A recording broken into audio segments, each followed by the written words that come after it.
Le bulletin que nous ouvrons avec la réintégration d'Ousmane Sonko sur les listes électorales, le collectif des avocats de l'État annonce un pourvoi en cassation. Oui, Fatih se fonde sur les dispositions des articles L45 et suivants du code électoral. Selon les collègues de Maître El Hadi Diouf, la réintégration d'Ousmane Sonko devra attendre jusqu'à épuisement de toutes les voies de recours.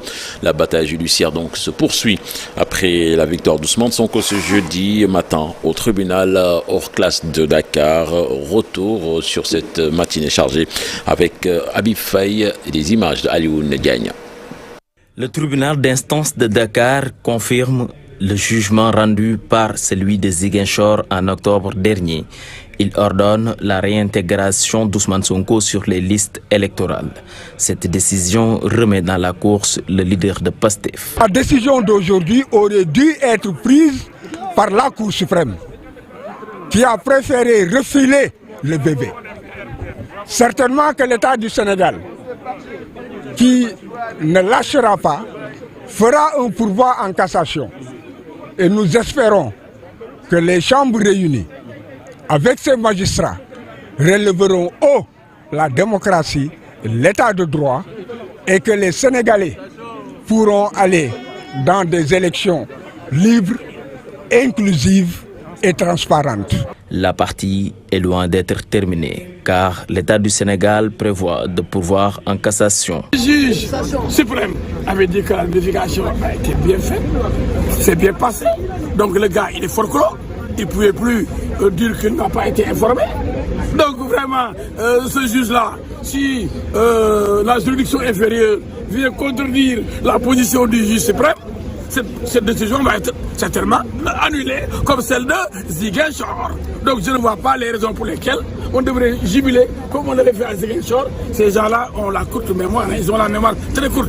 Mais la défense crie victoire et invite la direction générale des élections à donner à leurs clients ces fiches de parrainage. De grâce, je demande à l'État du Sénégal d'être élégant envers cette justice, d'être élégant envers cette décision qui vient de tomber. Non seulement de rétablir Sonko, mais également de remettre la fiche de parrainage à son mandataire, le sieur Aïb Dafé, pour qu'effectivement le sieur Sonko puisse aller recueillir son parrainage auprès du peuple sénégalais. Le temps est compté pour Ousmane Sonko car le dépôt des parrainages ayant démarré ce lundi prend fin le 26 décembre.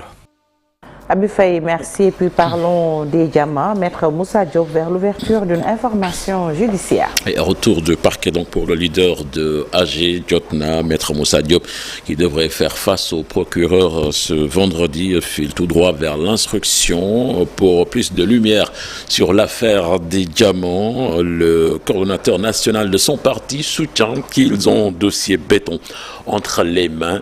Ndiaplo, que je vous propose d'écouter au micro de Modou Fall avec des images de Modou Diop. Il a fait 48 heures de garde à vue. Aujourd'hui, il venait pour rencontrer peut-être le procureur. Par le biais de son avocat, on a eu l'information comme quoi il fera un retour de parquet. Donc Moussa Diop n'a pas pu voir le procureur. Et comme je l'avais dit, Moussa Diop a un dossier béton. Et pour ça, je ne vais pas avancer là-dessus, mais je sais que Moussa Diop a un dossier béton. Et tout ce que Moussa Diop dit, c'est la réalité.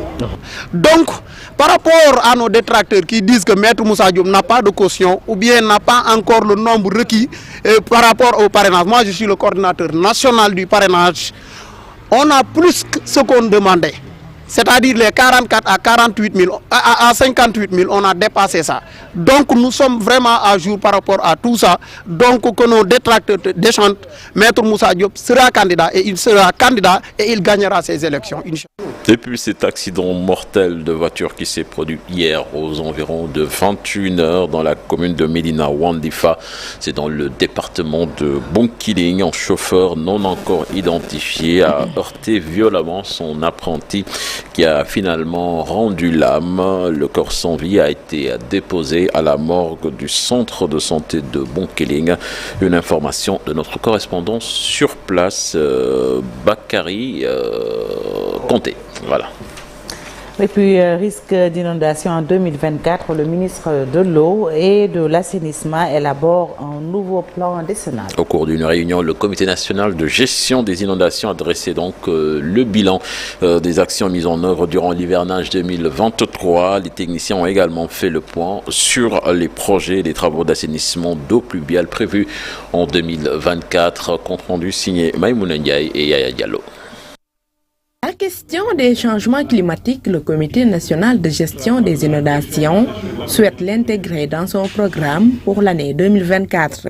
En matière de lutte contre les inondations, les communautés sont en première ligne. Donc après viennent les collectivités territoriales, après l'État vient ensuite. Donc il est important que ces populations bénéficient de cette éducation, de cette culture du risque, mais aussi qu'ils bénéficient d'un travail de sensibilisation pour qu'ils comprennent que nous sommes dans un contexte de changement climatique marqué par des phénomènes extrêmes qui se manifestent souvent par des pluies exceptionnelles, comme on a connu aussi cette année. Mais malgré, comme je l'ai dit tantôt, malgré les pluies exceptionnelles de cette année, les ouvrages ont résisté. Donc pour dire simplement que ces investissements de l'État en matière de gestion des inondations ont produit leurs fruits. Au cours de cette réunion, le ministre de l'Eau et de l'Assainissement annonce de nouveaux projets pour réduire les risques. J'engage les services compétents en matière foncière, sous la coordination du gouverneur de Dakar, de poursuivre les actions de libération et de sécurisation des voies d'eau dans le bassin versant du lac Rose. Il y a lieu également d'indiquer l'élaboration d'un nouveau programme décennal de gestion des inondations, tenant compte des premiers résultats de la cartographie nationale du risque d'inondation avec le programme de gestion intégrée des inondations qui est également en train de finaliser. Les recommandations issues de ces études seront rendues publiques dans quelques jours. Le sport, l'équipe nationale du Sénégal de beach soccer rejoint l'Iran ce vendredi. Aujourd'hui, elle va disputer des matchs de préparation en vue de la Coupe du Monde prévue à Dublin du 15 au 25 décembre, février plutôt prochain. Allogé dans le groupe C en compagnie de la Biélorussie, le Japon et la Colombie, les Lions de Mamadou Diallo donc viennent de boucler des mois de préparation et s'attellent au dernier réglage. Les détails dans cet élément signé Cher Sadibou Diarra. À 2 mois de la Coupe du Monde de beach soccer à Dubaï, l'équipe nationale du Sénégal entre dans la ligne droite de sa préparation. Le démarrage d'une série de rencontres amicales face à l'Iran entre ce 15 et le 23 décembre prochain. Iran et Russie, c'est les meilleures équipes du monde. Donc on va jouer avec eux en Iran. On va partir en Iran le 15. À commencer les matchs à partir du 20. Donc on va jouer 3 matchs avec eux. Au moins ces 3 matchs, ça va nous permettre de voir ce qu'on a. Qu'est-ce qui est important, c'est de jouer ce match et mettre notre système et mettre notre tactique pour voir est-ce que ça va marcher. Et c'est la chose qui est plus importante. Ambitieux, le Sénégal champion d'Afrique en titre vise le sacre mondial. Pour atteindre son objectif, il affûte ses armes depuis plus de 5 mois. Une longue préparation très utile. Donc il nous reste mois de décembre et janvier. Et je pense qu'aujourd'hui, c'est très important. On sait le groupe pratiquement. Je ne peux pas donner les 12, mais j'ai apprécié que je connais les 12 pour l'instant. Mais je ne peux pas dire ça pour le moment. Donc maintenant, ce qui est plus important, on a des matchs de préparation. L'équipe nationale de beach soccer, 10e au classement mondial, compte en son sein 5 joueurs nommés dans le top 100 des Beach Soccer Stars 2023. Mamadou Diallo est aussi nommé dans la liste des 40 sélectionneurs en lice pour cette cérémonie dont la date et le lieu ne sont pas encore communiqués.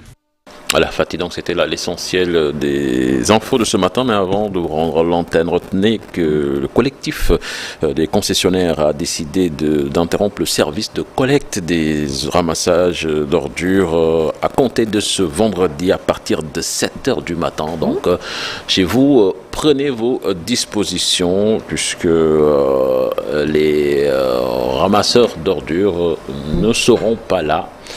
Fatih, une mauvaise nouvelle pour les ménages. Très mauvaise nouvelle, surtout pour l'environnement. Pour l'environnement et les ménages, en tout cas. Merci beaucoup, Cheikh Tidiane. pour ce premier bulletin de la journée. Rendez-vous tout à l'heure pour la version Wolof. Et puis, retenez que dans un jour au Sénégal, un jour dans le monde, on va faire le point sur le rejet par l'Assemblée nationale de la motion de censure déposée par le groupe d'opposition Yewwi Askan Wi contre le gouvernement dirigé par le Premier ministre Amadou Ba. C'était l'année dernière, précisément le 15 décembre. Et puis, dans votre dossier culture, nous allons découvrir l'univers d'un artiste aux multiples facettes. Touba Sène, il s'appelle, c'est un collectionneur d'objets d'art. Il y en a des milliers. Ce sera l'affaire de notre Ibou, le trait culturel Ibou Diouf. Restons avec Ibou Diouf pour ouvrir la page internationale.